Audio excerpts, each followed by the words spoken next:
guys, it's me, Rena from Snailworks Crochet, and welcome to the continuation of me making blankets from the box of 500. So for a recap, for those of you who missed my previous video about this, I reached out to the charity Warm Up America and volunteered to connect a bunch of blankets for this charity. Now, for those who are unfamiliar with Warm Up America, they are a charity that accepts crochet and knit items and distributes them to various homeless shelters all over the country and all sorts of nonprofits. But the way they are unique is that they will accept crochet or knitted squares, and then volunteers will, offer their time to connect those squares into blankets. I have decided to be one of those volunteers, and welcome to part 2 of the saga in which I make a bunch of blankets from those squares. So one thing I've been working on is the next blanket, which is using up all of these blue squares that I have organized out. So my logic with how I'm arranging this blanket is that you see that variegated yarn blanket over there.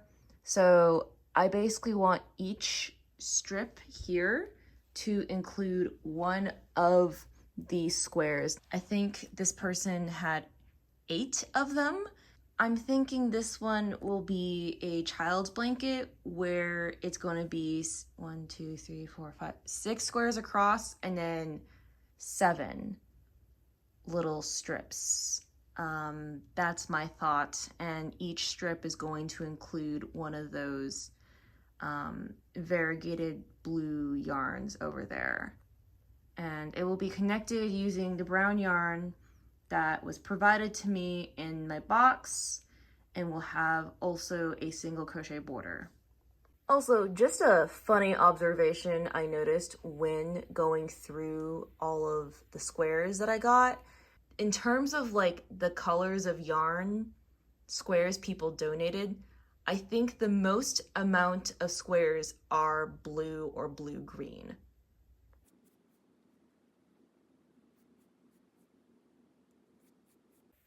So I took a break from that bigger all blue blanket and forced my boyfriend to pick 20 squares for a different baby blanket.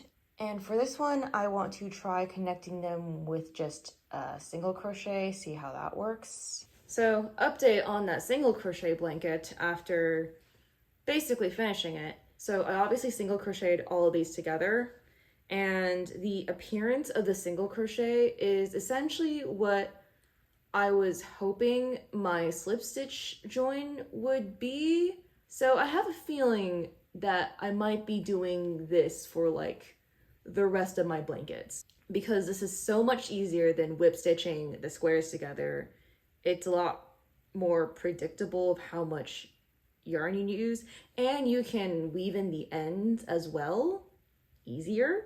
Everything about it is easier. So I'm thinking that I will just do the single crochet join for the rest of the squares and just slowly but surely get through them, because it'll take me a while. And right now I'm doing a single crochet border around, a very simple one. I think I might want to add an extra single crochet layer just to kind of tie it all in, but I might experiment a little bit with making borders, because obviously there's the single crochet border, but another border that I've used a lot, especially for whenever I make star blankets, are the reverse single crochet, also known as the crab stitch border. I don't really want to do a picot border. I don't think that would look good. And I also think maybe I'll try out a double crochet border.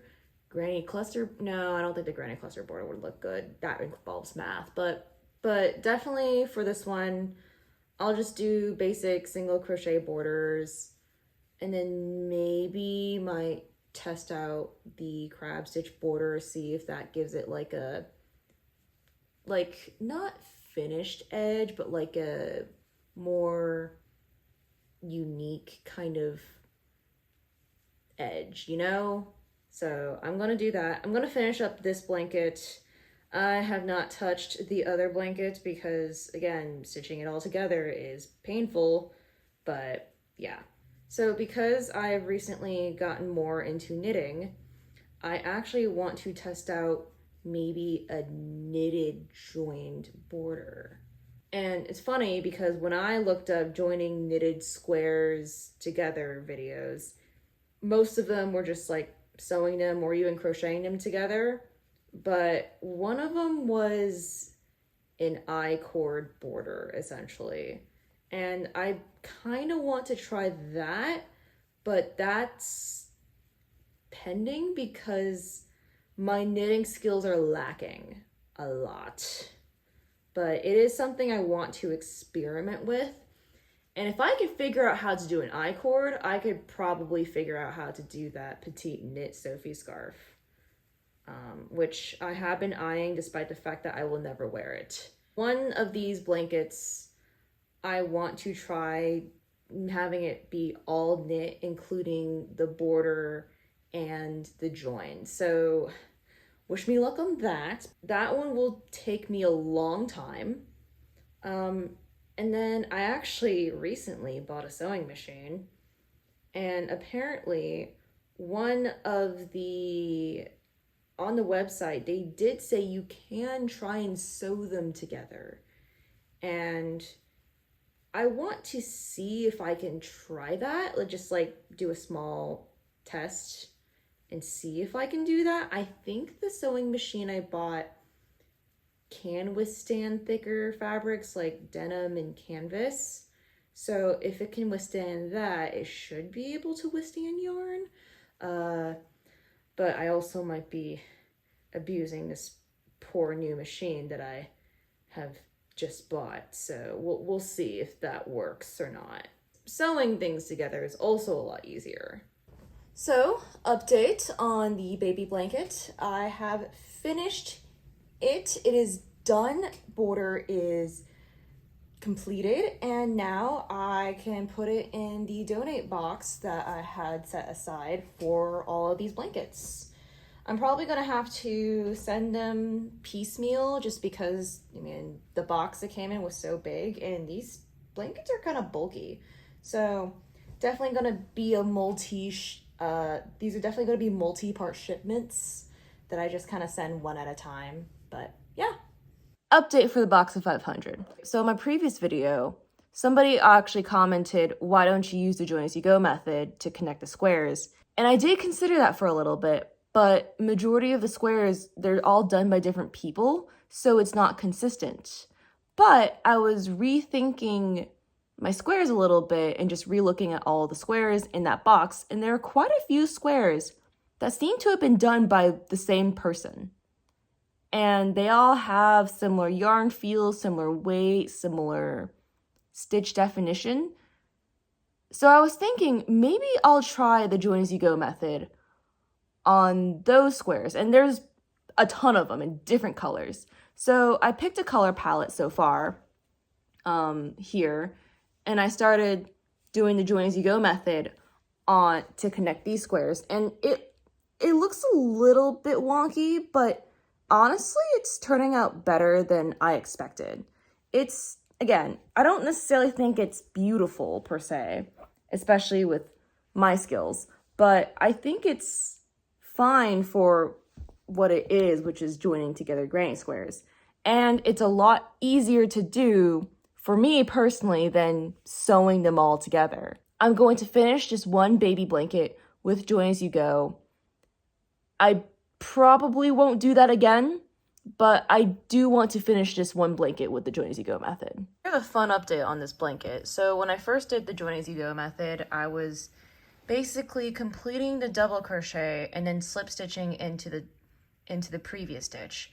But I realized that was kind of the wrong way to do it midway through. So like you can kind of see the difference between what I was doing and then what I ended up, and I guess the correct way of the join as you go for solid stitches. And I think I'm gonna keep it, but I mean, I'm still like fairly early on into this blanket, so it's not the end of the world. That's my fun update and learn from my mistakes. Okay, update on this blanket.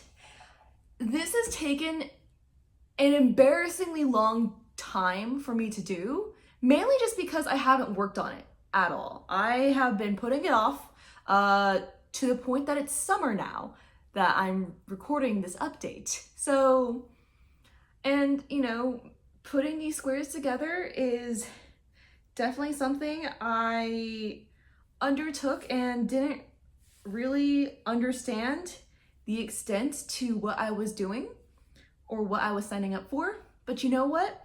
I'm still gonna stick with it. It will just take me probably a year to get through all of this. And that's fine. I have at least a couple blankets done, but I am working on the last row of this, I think, throw-sized blanket. I've been whip stitching this together, so that's why I extra put it off.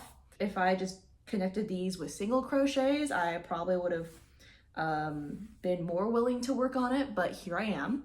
But yeah, I want to finish this, and I realized that the whip stitches was not the ideal way to connect these squares, mainly because I have all these ends to weave in, and the whip stitch doesn't really allow for that weaving in to look good. I mean, I can weave it in, I just, because I use this brown yarn, it's just gonna look kind of not great. But yeah, I want to finish this. It looks, I mean, if you look at it this way without all the ends, it looks pretty great, honestly. It's a pretty big blanket too. And they call this a throw size blanket. I think they have about 4 categories of blanket on the Warm Up America website. Baby blanket, which is more like a kid blanket, throw blanket, kid blanket, and adult size blanket. So this is just the throw size blanket. And it's kind of huge, but I also think the dimensions on their website are a lot bigger than what most would consider appropriate for those size blankets. Probably just as a goal. And I think the point is that they want to aim for a larger size anyway, because, you know, there's a whole difference of people. No, wait, there is baby blanket, lap blanket, throw blanket, adult blanket. So this is actually a lap blanket, not a throw blanket.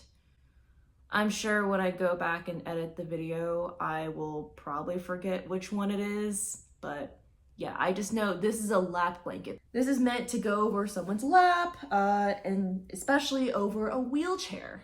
So for, you know, the elderly. So yeah, that's what I'm making right now.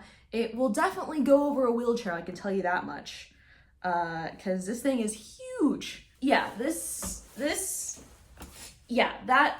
huge.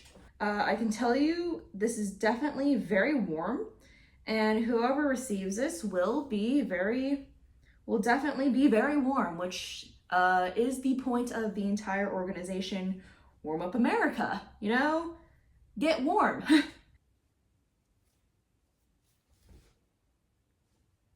Oh my God, I finished it. I finished connecting the squares. Oh my gosh, okay, so I obviously need a border, and I obviously need to weave in these ends because there are so many of them on this here, and it's kind of inconsiderate to just throw it in there.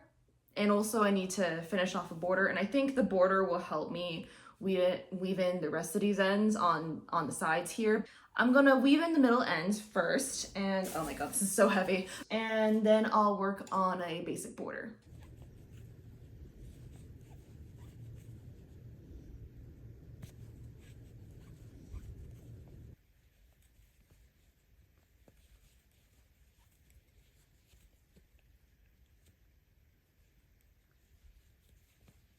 Okay, so I went ahead and finished that blue child's blanket and the baby blanket using Jo As You Go method, and I think I have enough to fill a box for me to ship and bring to the post office for my first round of donations. So let me show you all together what I have ready. First blanket we have is this corner to corner baby blanket that I made a while ago.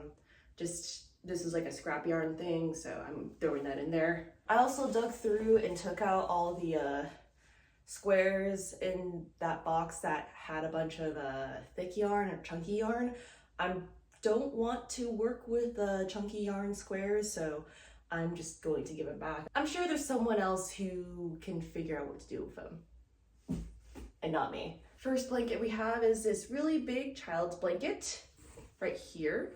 It is pretty big, and it was definitely a labor of love. We have this another baby blanket. This is using the join as you go method. We have the chunky yarn lap blanket, where I put together as many chunky yarn squares as possible. These were all kind of similar weight, so it helped. We have another baby blanket that I made in the first video. Last, we have another lap blanket that I made. Based upon how full this box is, I could make another blanket, but I really don't want to, so I'm going to send it as is. There's definitely enough space for me to put in hats and scarves, but Warm Up America has specifically said hold those donations off until like the winter time. So I have a bunch of hats and scarves that I made that I'm just going to have to hold on to until like October or something. I'm gonna go ahead and fill out the form, and I will be concluding my video here. Thank you for watching, and I'll see you next time. Bye!